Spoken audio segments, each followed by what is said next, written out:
اتفاق سے ایک دن التمش کا گزر اس جگہ سے ہوا کہ جہاں اب حوض شمسی واقع ہے۔ التمش کو یہ مقام بہت پسند آیا اور اس نے اسی وقت اس جگہ پر حوض تعمیر کرنے کا ارادہ کر لیا۔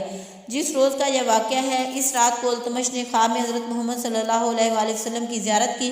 التمش نے دیکھا کہ سرور انبیاء صلی اللہ علیہ وآلہ وسلم ایک گھوڑے پر سوار ہو کر اس منتخب مقام کی طرف تشریف لائے ہیں اور التمش سے دریافت فرماتے ہیں کہ وہ اس امر کا خواہاں ہے۔ التمش جواب دیتا ہے کہ وہ اس جگہ ایک حوض تعمیر کروانے کا ارادہ رکھتا ہے۔ حضرت صلی اللہ علیہ وآلہ وسلم نے التمش کی التجا کو پسند فرمایا اور اس کے گھوڑے نے زمین پر لات ماری، جس سے ایک چشمہ پھوٹ نکلا اور زور شور سے بہنے لگا۔ التمش نے ابھی اس قدر خواب میں دیکھا تھا کہ اس کی آنکھ کھل گئی اور اس وقت قدر رات باقی تھی اور التمش اسی وقت حضرت قطب صاحب کی خدمت میں حاضر ہوا اور بڑے ادب کے ساتھ ان سے اپنے خواب کی تمام مرودات بیان کر دی۔ حضرت فرید شکر گنج اپنے پیر و مرشد سے روایت کرتے ہیں کہ التمش اس وقت حضرت قطب صاحب کو اپنے ساتھ اس جگہ لے گیا۔ قطب صاحب نے شمع کی روشنی میں دیکھا کہ وہاں ایک چشمہ پھوٹا ہوا ہے اور اس کا پانی ہر چار طرف بہہ رہا ہے۔ یہ واقعہ تھوڑے بہت رد و بدل کے ساتھ ہندوستان کے دیگر مشائخ کے ملفوظات میں بھی درج ہے۔ واللہ اعلم بالصواب۔ غیبی امداد۔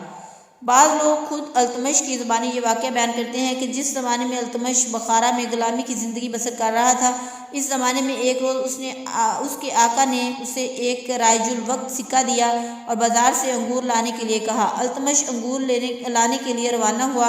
بازار میں جاتے جاتے اچانک وہ سکہ اس کے ہاتھ سے گر گیا۔ اس نے بہت تلاش کی مگر سکہ نہ ملا، لہٰذا وہ مجبور ہو کر آقا کے خوف سے ایک جگہ بیٹھ کر رونے لگا۔ اس وقت ادھر سے ایک فقیر گزرا۔ اس فقیر نے اپنے کشف باطن کے ذریعے التمش کا حال معلوم کر لیا اور انگور خرید کر اسے دیے۔ انگور دیتے ہوئے فقیر نے التمش سے کہا کہ اگر خدا تجھے کبھی بادشاہ بنا دے تو تو فقیروں اور حاجت مندوں کے ساتھ ویسا ہی سلوک کرنا جو اللہ تعالیٰ نے اس وقت تیرے ساتھ کیا ہے۔ خدمت فقراء۔